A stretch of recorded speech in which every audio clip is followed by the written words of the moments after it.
The moment my father dismissed my son's future with a single sentence, I felt the ground shift beneath me. As if the world I'd built for us was crumbling in front of a backyard full of witnesses. I can still see the exact spot where I was standing when my father said it. It was at my nephew Ethan's graduation barbecue, the kind of sticky Ohio summer day that clings to your skin and makes you long for shade. The Carter family was sprawled across my sister Rachel's backyard in suburban Dayton. A patchwork of mismatched lawn chairs, splintery wooden picnic tables, and a sagging volleyball net no one ever used. The air was thick with the smell of charcoal and grilled hot dogs, mingling with the faint sweetness of lemonade and sunscreen. Checkered tablecloths fluttered in the breeze, paper plates teetered in precarious stacks, and a scratched-up Bluetooth speaker blared classic rock from someone's playlist. Kids darted through the grass, chasing a frisbee, while the adults clustered in predictable groups. My brother David pontificating about his new truck, Rachel fussing over the dessert table, and my father, Harold, holding court near the grill in his faded navy polo and ever-present veteran's cap. The one with the gold-embroidered eagle that he wore like a badge of authority. Everyone was laughing, clinking plastic cups, toasting to Ethan's full ride to the University of Michigan. Harold raised his beer, his voice booming over the chatter, delivering one of his speeches about the Carter legacy. How far the family name had come, as if we were some dynasty instead of a bunch of middle-class folks who argued over who made better coleslaw. I was standing by the dessert table, balancing a plate of potato chips and a half-eaten hot dog, smiling. That's my role in this family, the smiler, the peacemaker, the divorced daughter who doesn't stir the pot, no matter how much it simmers inside. My son, Lucas, was next to me, his gray hoodie pulled up despite the heat. His shoulders hunched like he was trying to disappear into the fabric. He's 17 years old, quiet, with eyes that see everything but say little. Most people don't notice him at these gatherings. That's how he likes it. I was proud of Ethan, genuinely.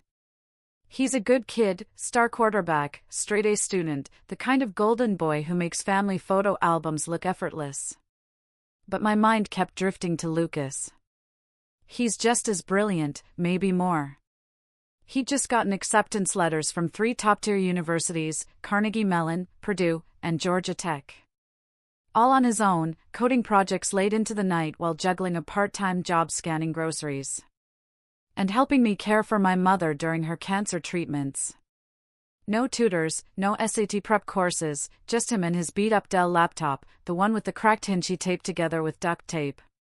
So I took a breath, leaned toward my father, and said, casual as I could, "Dad, is Lucas getting a share of the college fund too?" Harold didn't even look up from his plate. He just snorted, shook his head, and muttered, "It's not worth investing in him.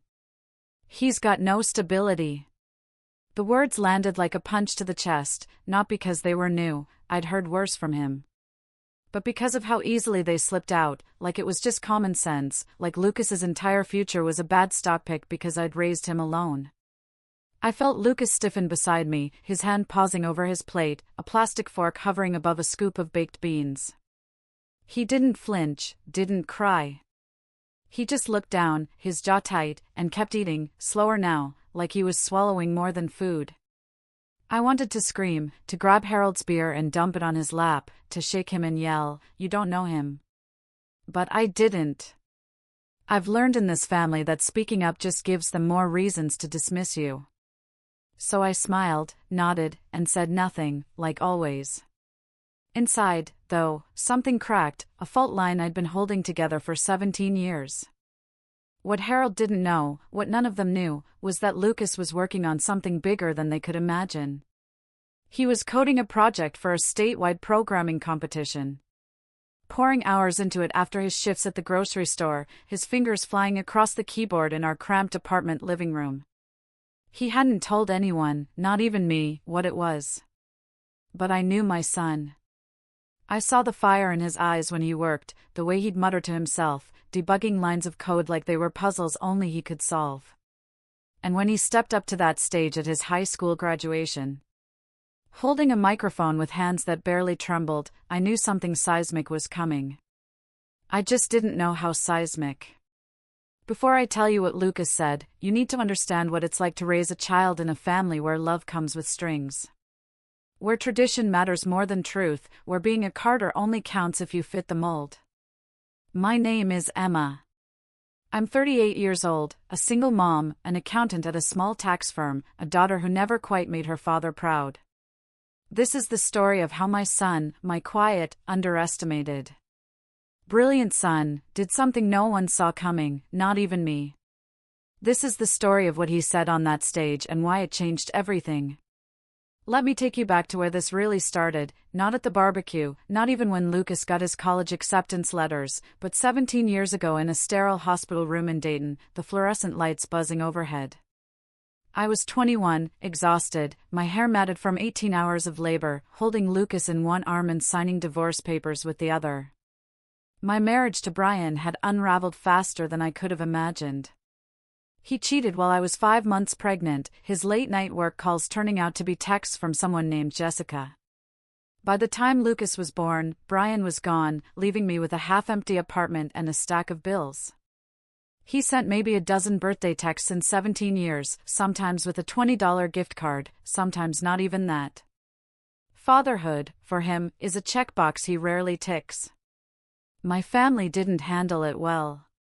My mother, Margaret, cried harder over my divorce than she did when her brother died. Rachel, my older sister, stopped inviting me to family dinners for nearly a year, like my failure was contagious. David, my brother, sent me a single text, "You okay?" That was it. And Harold? He didn't say much, just one line I've never shaken, "You've made your mess, Emma. Lie in it." His voice was flat, like he was stating the weather, but it cut deeper than any shouting match could have. Maybe I did make a mess, but I made a home for Lucas too. A small one, sure, a one-bedroom apartment with creaky floors and a radiator that clanked like a poltergeist, but I filled it with warmth. I'd read him stories about astronauts and robots, my voice soft against the hum of the city outside. I'd tape his drawings of spaceships to the fridge, even the ones with lopsided wings. From the moment he opened his eyes, those big, curious eyes that seemed to hold a whole universe, he was my world. We didn't have much. My accounting job paid enough to cover rent and groceries, but vacations were out of the question. I'd clip coupons, buy clearance rack clothes, make casseroles stretch for days. But I loved my work, finding order in spreadsheets, untangling numbers like they were knots. Lucas would come to the office after school, sitting in the break room with a library book or his second-hand laptop, the one I bought for $50 at a pawn shop. By 10, he was teaching himself to code, watching free YouTube tutorials while I balanced ledgers. By 12, he was building simple games, a pixelated spaceship dodging asteroids, a maze where you collected glowing orbs. I'd play them after he went to bed, laughing at the little messages he'd hidden in the code, for Mom, the best player. He never complained about wearing thrift store sneakers or eating peanut butter sandwiches for lunch. He never asked why we didn't go to Disney World like Ethan and his sister, Lily. He never mentioned the years we skipped family vacations because I couldn't afford the gas to drive to the lake house. But I saw how the family treated him differently. At Thanksgiving, Rachel's kids sat at the adult table, laughing with the grown-ups. Lucas was relegated to the kids' table, wedged between toddlers, even when he was 14. At Christmas, Ethan got a new Xbox, Lily got a designer backpack, Lucas got a used sweater that smelled faintly of mothballs. One year, Harold forgot to put Lucas's name on the family photo card. I found it in the trash later, crumpled, Lucas's handwriting scrawled on the back, "It's fine." He never let it show, but I saw it. In the way he'd tap his fork against his plate before eating, a nervous tick he thought I didn't notice. In the way he carried a small spiral notebook everywhere, scribbling thoughts he didn't feel safe saying out loud. In the way he'd linger at the edge of family gatherings, watching, like he was studying a language he'd never quite master. I wanted to shake them, to scream, "Don't you see how extraordinary he is?" But I didn't. I thought if I stayed quiet, played the good daughter, they'd eventually see it. Spoiler, they didn't. The only one who truly saw Lucas was my mother, Margaret. She'd sit with him on the porch, ask about his coding projects. Her eyes lighting up as he explained algorithms like they were bedtime stories. She called him my little engineer, said he had a mind like a constellation, bright, connected, full of possibilities. Even when cancer hollowed her out, when chemo left her too weak to hold a glass. She'd smile when Lucas showed her his latest program, a virtual garden where flowers bloomed in patterns he'd coded himself. She said he reminded her of me, back when I was a girl who dreamed of being an astronaut. Before I learned to shrink myself to fit the Carter family's expectations. When she died, Lucas was 15 years old. He didn't cry at the funeral, didn't speak during the eulogy. But I found a poem he'd written, tucked into her favorite scarf, the last one who knew my name. That line gutted me, left me sobbing in my car after everyone else had gone home. After she was gone, it was just us, me and Lucas, navigating a family that treated us like background noise in their perfect Carter movie. But Lucas never lashed out. He coded, he studied, he helped. He'd mow the neighbor's lawn for extra cash, slip $10 into my purse when he thought I wasn't looking. When senior year came, he applied to colleges without asking for a dime. He wrote essays, filled out financial aid forms, researched scholarships, all while working 20 hours a week and maintaining a 4.0 GPA. He got into every single school he applied to. Every single one. Harold's words at the barbecue, it's not worth investing in him. He's got no stability, didn't just hurt. They stained. They clung to me, to Lucas, like grease you can't scrub out. That night, I found Lucas in his room, hunched over his laptop, the screen glowing with lines of code that looked like hieroglyphs to me. His room was a collage of his life, a sagging bookshelf stuffed with programming manuals and sci-fi novels, a poster of the Milky Way taped above his desk, a chipped mug I'd given him for his 10th birthday that said "World's Best Coder." "You okay?" I asked, leaning against the doorframe. He didn't look up. "Fine." Then, after a pause, quieter, "Do you think he's right?" That question cut deeper than anything Harold could have said. It wasn't just doubt, it was a wound, one I'd let fester by staying silent too long. I sat on the edge of his bed, the springs creaking under my weight, and said, "No, baby. What's unstable is how they see you, not who you are. You're building something they can't even imagine." He nodded, but I saw the shadow in his eyes, already filed away in that notebook of things he didn't say out loud. After that, something shifted. Lucas started working harder, sleeping less. He was always bright, but now he was relentless. Every scholarship application, every coding contest, every extra credit assignment, he chased them like they were oxygen. I'd find him at 2 a.m., eyes bloodshot, debugging code for a project he wouldn't explain. "Go to bed," I'd say. He'd nod, but the keyboard kept clicking after I closed his door. I worried he was running from something, not toward it. One evening, I came home early from a late tax season shift and heard him through his bedroom door, not crying, just a soft, choked sound, like he was trying to trap it in his throat. I sank to the floor outside, hand pressed against the carpet, heart splintering, thinking, how many times have I let him feel alone just to keep the peace? I didn't knock. I couldn't. I just sat there, listening, until the sound stopped and the keyboard started again. But then I saw something else forming. He started coding again, not just for school but for himself. He'd stay late with his computer science teacher, Ms. Delgado, who later pulled me aside at a parent-teacher conference and said, "Lucas isn't just smart, Emma. He's important. His code, it's like poetry. It has weight." He started entering local hackathons, coming home with cheap plastic trophies and a quiet pride that made my chest ache. One night over dinner, boxed macaroni, because it was a lean week, he looked up from his plate and said, "They picked me for something." I froze, fork halfway to my mouth, cheese sauce dripping onto the table. "For what?" He grinned, just a flicker, the first real smile I'd seen in months. "Top coder in the state. I get to speak at graduation." I nearly dropped my fork, not because I doubted him, he'd earned it, but because I knew what that stage meant. A microphone. A crowd. The family who'd written him off, forced to listen. "What are you going to say?" I asked, trying to keep my voice steady. He shrugged, but his eyes were sharp, like a blade catching light. "Something they'll hear. Really hear." The week before graduation felt strange, like the air before a thunderstorm, heavy, charged, waiting. Lucas was calm, but not the kind of calm that meant peace. He moved with purpose, like someone carrying a secret too big to hold. I'd ask about his speech, and he'd give me that half smile, the one he uses when he's guarding something fragile. "It's getting there," he'd say, scribbling in his notebook.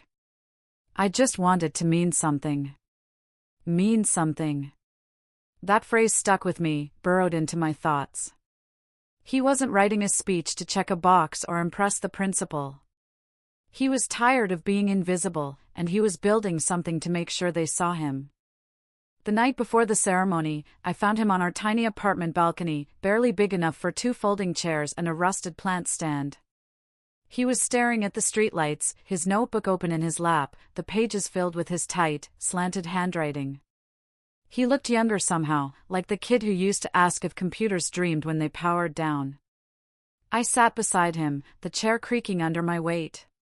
"You don't have to carry all this, you know," I said, my voice soft against the hum of the city. He didn't look at me, just said, "If I don't say it now, when will I?" His words hung there, heavy, final. I nodded. "Then say it. All of it." We sat in silence after that, the distant sound of traffic filling the space between us. He didn't need a pep talk.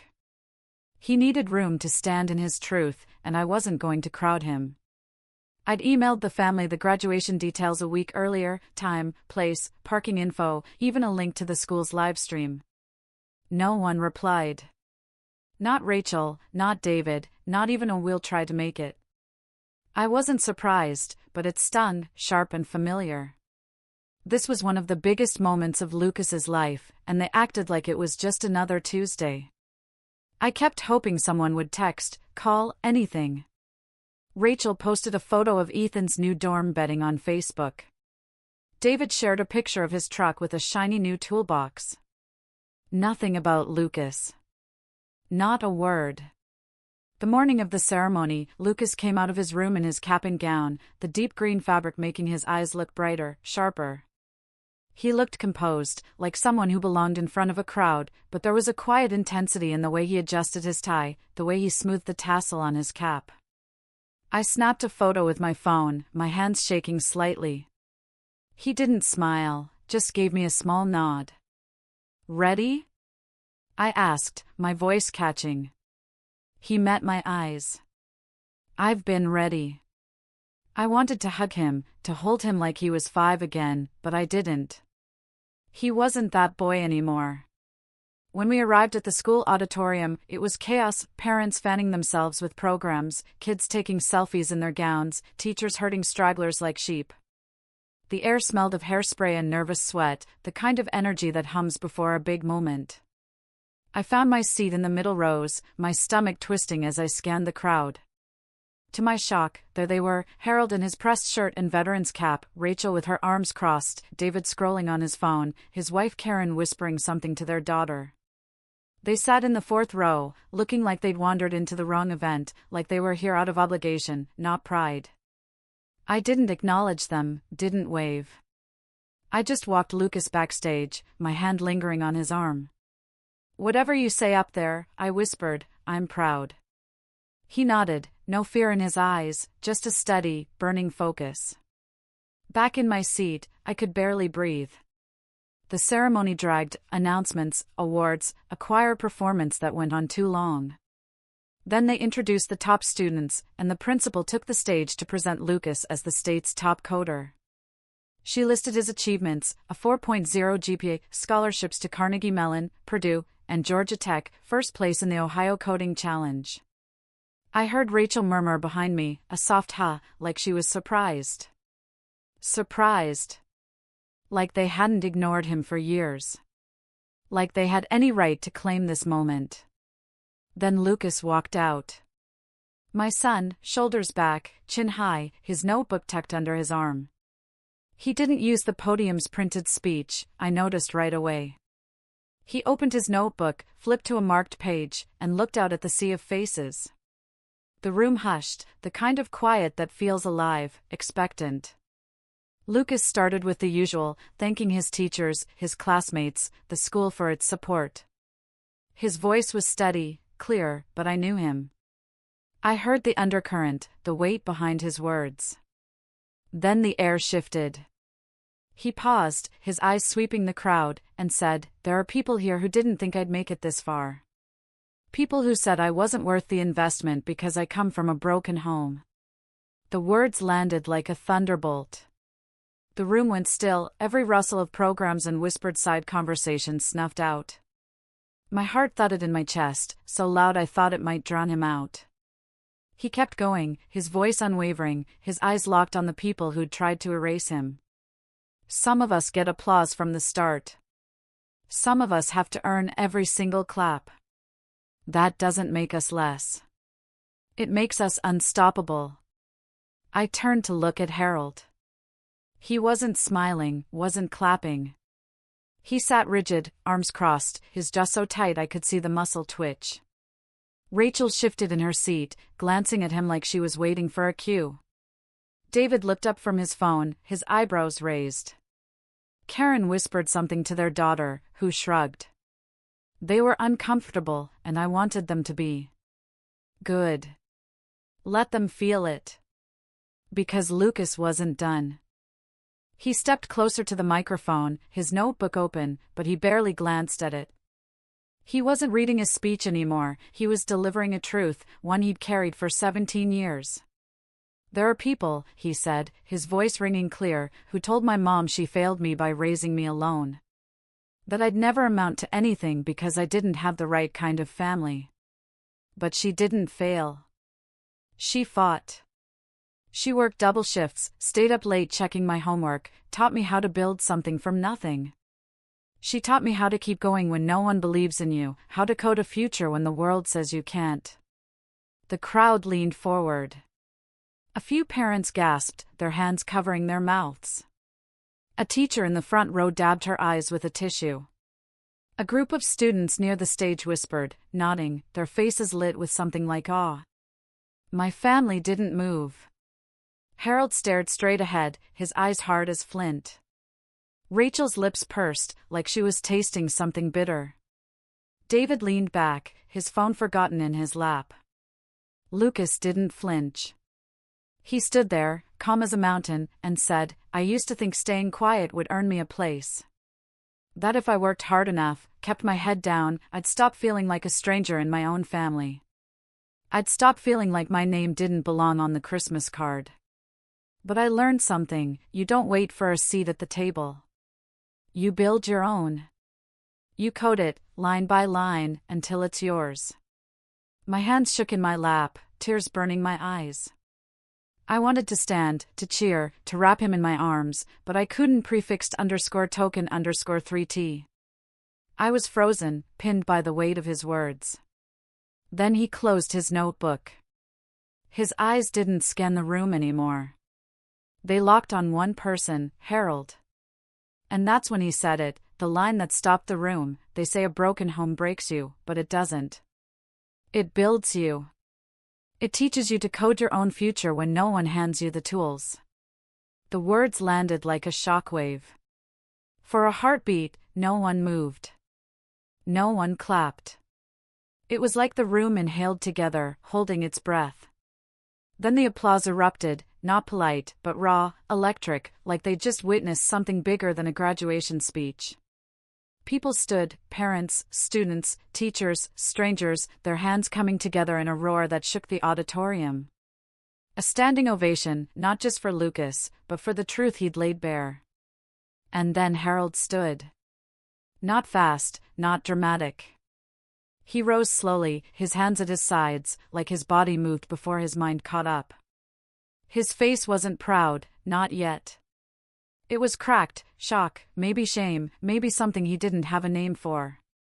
His eyes met Lucas's for a fleeting second, and I saw it, a flicker, not of pride, but of recognition. Lucas didn't need his pride. He'd already won. You'd think a moment like that would rewrite everything, that the family would rush backstage, arms open, apologies spilling out. They didn't. Harold didn't come up after the ceremony. He didn't hug Lucas or say, "I'm proud of you," or "I was wrong." Rachel muttered something about needing to check on Ethan. David clapped Lucas on the shoulder as they left, a quick, awkward pat, like he was acknowledging a decent play in a game he hadn't watched. Karen offered a tight smile and said, "Nice job." That was it. They shuffled out, blending into the crowd, leaving us in the auditorium's emptying rows. I expected Lucas to be buzzing, adrenaline pumping, but he was quiet, thoughtful, like the storm had passed and left calm waters. We walked to the car, the parking lot alive with honking horns and laughing graduates. "You okay?" I asked, my voice softer than I meant it to be. He nodded, kicking a pebble across the asphalt. "Yeah. I didn't do it to hurt him." I stopped, turned to face him. "I know," I said. "You did it to heal you." He smiled, just a little, the kind of smile that carries 1,000 unsaid words. "And maybe someone out there needed to hear it," he added. "Someone like me." That broke me, because that's Lucas, not angry, not bitter, just brave, thinking of the kid in the crowd who feels invisible. Later that night, I got an email from Harold. No subject line, just 3 words, "Didn't see that coming." No apology, no warmth, no acknowledgement of the years he'd dismissed us. But for Harold Carter, a man who'd rather chew glass than admit he's wrong, that was a crack in the wall, a sliver of light. I stared at it for a long time, my thumb hovering over the reply button. I didn't respond. This story was never about him. We spent that evening on the living room floor, eating pizza straight from the box, the TV muted in the background. Someone had posted Lucas's speech on Instagram, a shaky video with the caption, "This kid's a legend. Best grad speech ever." It had thousands of views, comments pouring in from strangers. This hit me hard. Wish I'd had this kid's courage. He's going places. I showed Lucas, expecting him to blush or shrug it off, but he just watched it, his eyes tracing every frame. "That's your legacy now," I said, nudging his shoulder. He shook his head. "It's just a speech." "No," I said, my voice firm. "It's a statement." He didn't answer right away, just took a bite of pizza, then said, "I didn't do it for him, you know. Or them. I did it for us. For the kid I used to be, the one who thought he had to hide to belong." That's when it hit me, sharp and clear. I'd spent years trying to shield Lucas from feeling less, from the sting of Harold's words, Rachel's indifference, the family's casual cruelty. But he's the one who taught me what it means to be whole. I'd been begging for scraps of approval, sending family photos they never asked for, calling Rachel to check in when I knew she'd barely listen, hoping Harold would wake up one day and see me as a daughter worth loving. I thought if I stayed small, played the good daughter, they'd make room for us. Lucas didn't want their table. He built his own, line by line, code by code, until it was stronger than anything they could have offered. In the weeks after graduation, something settled in him, a grounded confidence I hadn't seen before. He packed for Carnegie Mellon with excitement, not nerves, folding his clothes with a precision that made me laugh. He taped his Milky Way poster to his dorm wall, set up his laptop, and sent me a photo of his new desk with a caption, "Ready to debug the world." He said goodbye to his childhood bedroom like it was just a chapter, not a loss, leaving behind the chipped mug and the sagging bookshelf. He wasn't running from the family that ignored him. He was walking toward the life he'd built, step by step, choice by choice, line of code by line of code. And me? I stopped waiting. I stopped texting Rachel about family dinners. I stopped sending Harold updates about Lucas's achievements, knowing he'd never reply. I stopped explaining my son's brilliance to people too stubborn or too blind to care. I started saying no to family events that left me feeling like an afterthought. I started painting again, something I hadn't done since college, filling canvases with bold colors, reds, blues, golds, because Lucas showed me I didn't have to shrink to fit their frame. I hung one in the living room, a swirl of stars against a midnight sky, and when Lucas saw it during a weekend visit, he grinned. "Looks like my code," he said. I laughed. Maybe it is. A few months into his freshman year, Lucas called me from his dorm, his voice bright through the phone. Guess what? I was in the grocery store, standing between the cereal aisle and a display of canned soup, grinning like an idiot. What? I won the Freshman Coding Award. I laughed, loud enough that an older woman pushing a cart gave me a look. Of course you did. What for? He paused, and I could hear the smile in his voice. A project, an app for kids to learn coding for free.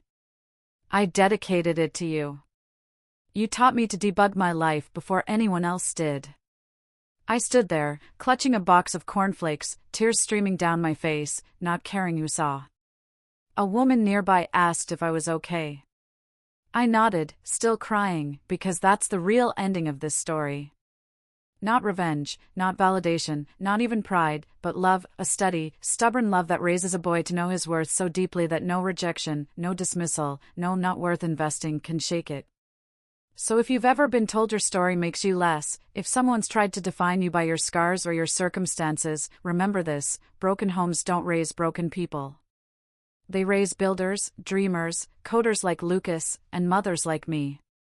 If this story hit you, if it reminded you of your own fight, don't keep it quiet. Share it with someone who needs to hear it. Tell them about the kid who stood on a stage and coded his own future. Tell them about the mom who learned to stop waiting for a seat at the table. Every voice matters, and when we speak our truth, we don't just heal, we light the way for others. Thanks for listening. I'm glad you're here.